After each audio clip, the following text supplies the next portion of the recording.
बिहार के deputy CM Tejashwi Yadav, नेता प्रतिपक्ष सम्राट चौधरी सहित कई दिग्गज नेता पहुंचे कटिहार।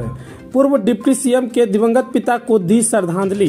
तमिलनाडु में बिहारियों पर हो रखी हिंसा पर सत्ता पक्ष और विपक्ष नेता हुए एक दूसरे से हमलावर।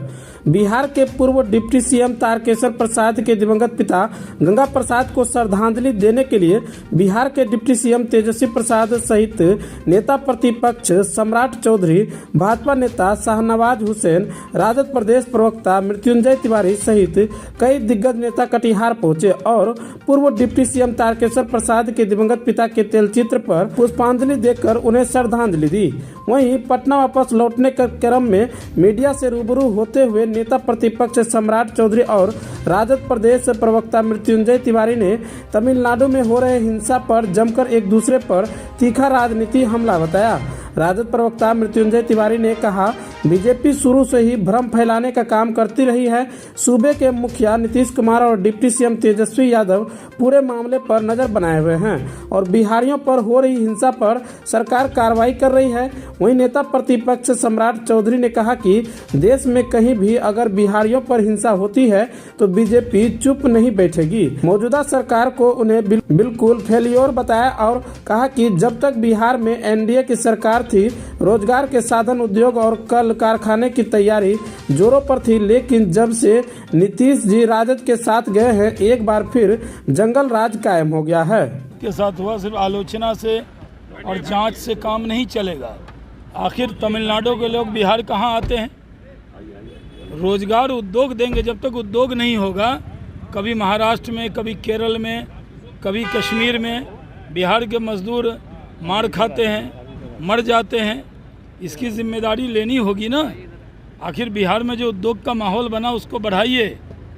बिहार को उद्योग के क्षेत्र में आत्मनिर्भर होना होगा, तभी बिहार के लोग दर दर क्यों भटक रहे हैं। कोई अपने माँ बाप को, परिवार को छोड़कर जाना नहीं चाहता, लेकिन आज जिस तरह के हालात हैं कि कहीं ना रोज़ कोई ना कोई एक कहानी सुनने को मिलती। कहीं भी एक्सीडेंट होगा, उसमें 5 लोग मरेंगे तो 2 बिहार के लोग मरेंगे, क्योंकि वहाँ काम करने कामगार जाते हैं। तो अभी भी मेरा उनसे अनुरोध है मुख्यमंत्री जी से कि उद्योग पर ध्यान दीजिए, उद्योग स्थापित कीजिए ताकि बिहारियों को अन्य राज्य में जाना नहीं पड़े। देखिए, इस पूरे मामले पर हमारे डिप्टी सीएम ने सदन में ये बातें कही कि जिस वीडियो को दिखाया गया है उसका हकीकत कुछ और है। तो हमारे विरोधी बीजेपी तो अफवाह फैलाने वाली पार्टी है, तो इस वीडियो के सत्यता पर ही सवाल खड़े हुए। बाकी आदरणीय मुख्यमंत्री जी ने जो अधिकारियों को दिया है, जिम्मा सौंपा है कि हकीकत क्या है, वहाँ की सरकारों से भी बात हुई है, लेकिन सदन में डिप्टी सीएम तेजस्वी यादव जी ने अपने वक्तव्य में दिखाया कि किस तरह से वहाँ के डीजीपी ने वीडियो जारी करके ये बातें कही हैं। लेकिन सर, डीजीपी 2 बात कह रहे हैं। एक जगह कह रहे हैं कि एक जगह तो बिहारियों की वजह से हुआ और दूसरी जगह प्रॉब्लम थी जो कंप्यूटर के लोग जो भी होंगे, लेकिन एक बयान तो उनका स्पष्ट है कि ये मामला से उन्होंने स्पष्ट इनकार किया है, जो हमारे विरोधी जिस बात को लेकर के हाय तौबा मचा रहे हैं।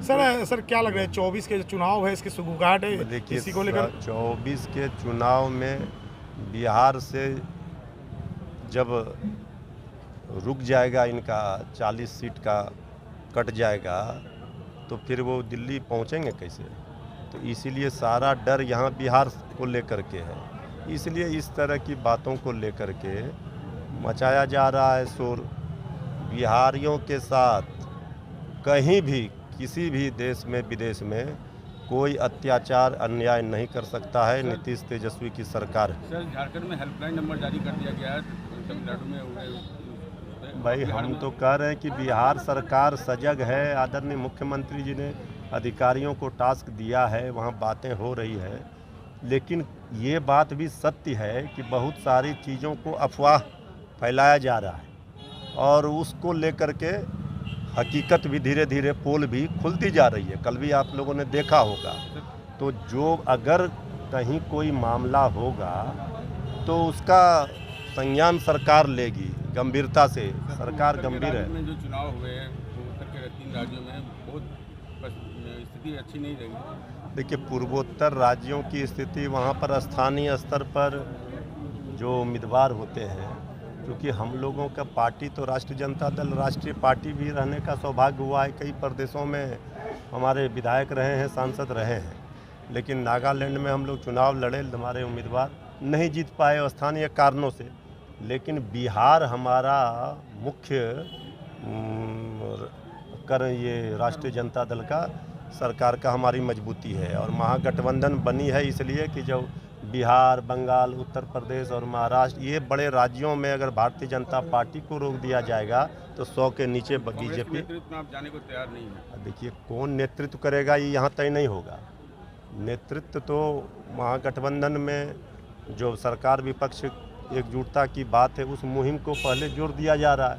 नेतृत्व तो कोई ना कोई करेगा। कौन जानता था 2004 में कि सोनिया गांधी जी के नेतृत्व में अटल जी का साइनिंग इंडिया परास्त हो जाएगा। सर एक आखिरी सवाल। भाजपा ये भी कह रही है पूर्व कि डिप्टी सीएम के पिताजी के श्राद्ध कर्म में आए हैं, और क्या लगता है कल मुख्यमंत्री कोई सियासी समीकरण भी निकल सकता है यहाँ से? कोई सियासी समीकरण का नहीं, यही हमारा राजनीति का संस्कार है, संस्कृति है कि हम विचारधाराओं का विरोध है। हम एक दूसरे के दुख सुख में शामिल होते हैं। इससे सियासत का कोई लेना देना नहीं है। आदरणीय तारकिशोर प्रसाद जी डिप्टी सीएम रहे हैं, बीजेपी के वरिष्ठ नेता हैं, लंबे समय से विधायक हैं, लोक लेखा समिति के अभी भी अध्यक्ष हैं बिहार में। तो सारे लोग, कल सीएम भी आए थे, आज डिप्टी सीएम भी आएंगे, सारे लोग, कल हमारे कई मंत्री आए थे, तो सारे लोग उनके पिताजी के इस श्राद्ध क्रम में शामिल होने, श्रद्धांजलि अर्पित करने आए हैं, दुख प्रकट करने आए, सहानुभूति प्रकट। Thank you sir, thank you.